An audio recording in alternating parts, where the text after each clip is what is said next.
last day in the stand. What went from a really fun week turned into a really stressful week.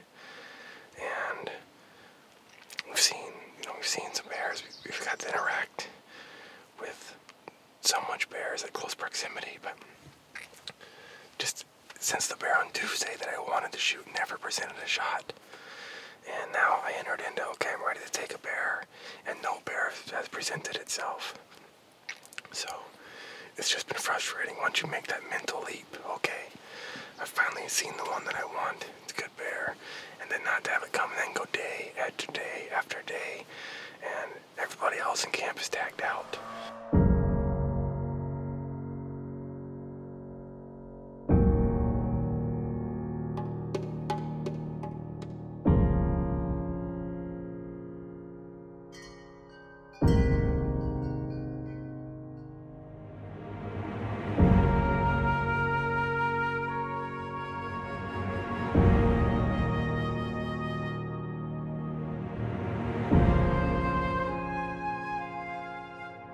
So first day on the new stand, and we see a cub, a lone cub, and we see one bear we assume was its mother. The cub was kind of going around calling to her, and she kind of saw us, spooked, never saw her again.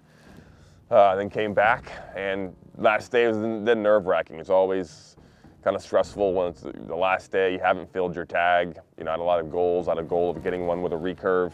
I kind of bagged that goal and set aside and used my compound to give myself the best odds and best chances. And we had seen a couple bears that were coming earlier in the day. So instead of the normal kind of 2 o'clock on to dark sit, we decided to go in, and we were on stand at 10 o'clock. And it was around 12:30 finally when a bear showed itself. So getting in early was a good call. This bear was definitely wary. We could see it was a good bear. He was kind of scoping us out. He came and probed, took off running, came back, and then was just kind of pacing way out, seemingly not wanting a shot to give me a shot at all, just kind of wanting to tease me. Definitely got my heart rate up, kind of got the adrenaline shakes at one point. He stood up and kind of clawed this tree, which is pretty cool to see. And then after time, he started getting more and more comfortable. And he came in, and there was one little birch laying across a trail, and that was, I think, 21 yards. And I knew that when he crossed that birch, he was going to be, and there were no other obstructions. I'd have a clear shot.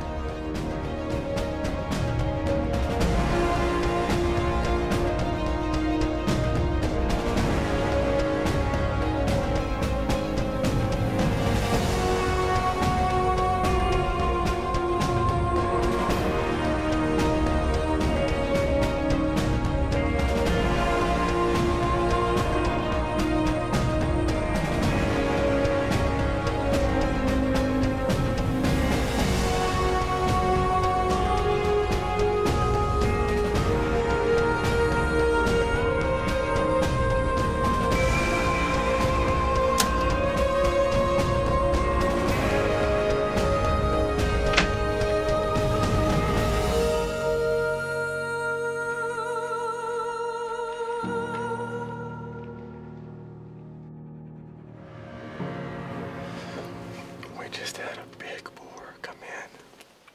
He's been really wary. I thought he was turning, giving me the shot I wanted. And he kind of moved back into it, so it kind of went into his chest. And I'm just praying that it was a good shot.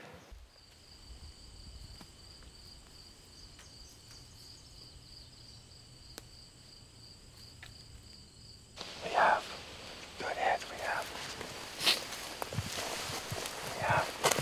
blood, we have hair. I don't see where the arrow exited though. That's really strong blood. I was confident the bear was gonna, it was a lethal shot, and we waited 2 hours. We went down to the trail, we hung up our flag so that Jonathan, who was out tending to other baits, could see that we had shot. You know, did I make a good shot? it's just, it's so much responsibility to take an animal's life. And I just thought he was spinning into the shot that I wanted, and that he was acting really spooky and that he was about to bolt. But we have good blood. I see the blood increasing, not decreasing. Muscle wounds often will start to look good, then they'll actually just go away. This is increasing and it's consistent blood, and I thought I saw instant blood, so I think it's a good hit. So we just, all of these things enter one's mind when you're hunting. It's part of it. It's a requirement. You can't eat what you kill until you kill it. So that's just the bottom line. If I could figure out how to get an animal to walk into my freezer and cut itself up and put it in freezer bags, I would, but they just don't do that. And I'd much rather take an animal in its native environment, not raised in a pen, no hormones, and no antibiotics. This is as wild protein as you can get. And yeah, I'm taking him out of this beautiful home. That's on me, but hopefully he had a good life, and hopefully he had a good death. I run up there. It's okay. Yeah. Good. So where did you touch it? We have good blood. I'll show you in a second. And he spooked a couple times, and I was worried. So he starts walking straight for us, and he gets right by this rock. A bunch of it. We don't need to tape it all now. There's pieces of meat here. He goes.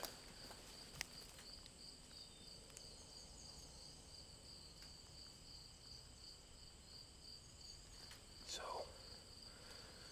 we're 60 yards from. You see him? Do you see him? So where is he?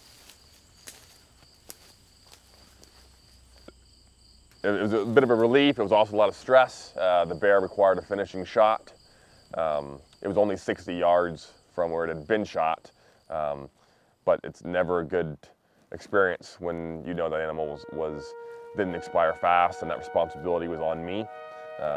It's a relief when you can finish the animal and have your recovery, and then you just have to turn your mind to, okay, now I have my meat. So now I have meat in the freezer. We'll be loading that shortly. But taking in animals is always it's a big responsibility.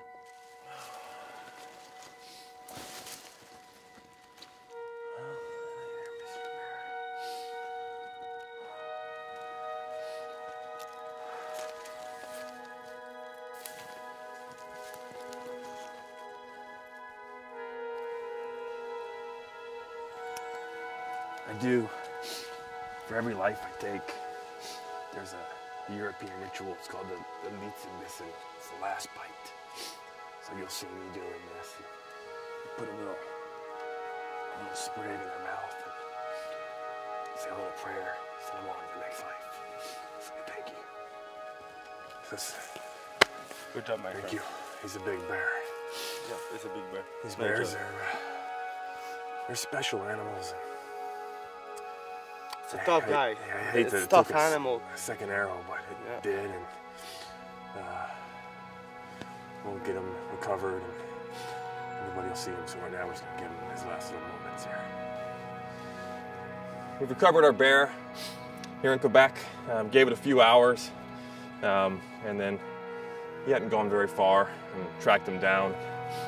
It ended there. It's been a long week in here. We've watched a lot of bears. We've seen a lot of females and cubs. We've watched really good bear behavior. It's always a lot of stress and pressure when it comes down to the last day, but you know, it's nice. We came out to the stand early in the morning. We were gonna sit all day, and at 12:30 he started coming around, and it's a nice boar. Middle average size kind of boar for the area, and couldn't be happier to finish it this way. Gonna have now meat going back to Vermont, and then carry on to Tennessee. We'll have a weekend in Vermont on our way home, and then drive them in the Orions back to Tennessee, and have bear meat for the rest of the summer. Again, these animals, I get emotional with bears. They're special animals, and it's not taken lightly to harvest one. Again, that Aristotle quote, if the gods made animals to hunt, animals to be hunted, clearly they favored hunting. You know, this animal represents all of that in one animal. They are docile and eat grass one day, and they're vicious killers the next. So they're special, and this will be a special memory. Another good hunt in Quebec and in Canada.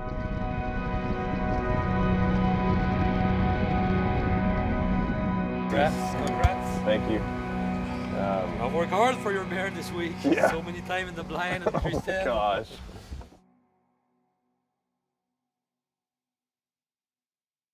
So that's all part of hunting. I think everybody should know where their food comes from. I think everybody should appreciate wildlife and protect it. You can see, people are going to say, well, how can you say you're protecting wildlife while you're hunting? I think if you see the way that we hunted in this episode and all of the animals that we passed looking for the right one, and then hopefully you can appreciate the respect that we give the animal in the end. And now I'll enjoy his protein and move on for the rest of the year until next hunting season and the next hunting adventure. So thanks for following along in this journey, this adventure. Lots of highs and lows. Lots of goals remain open. I had the goal of getting one with a recurve. I did not achieve that goal. I will come back and I will continue to try to get a bear with my bear takedown, traditional bow. I'm happy to have used the compound. It's a very effective weapon. And now it's time to load up some Orions, get in the truck, and start the long drive back to Vermont and then all the way back to Tennessee. Let's roll.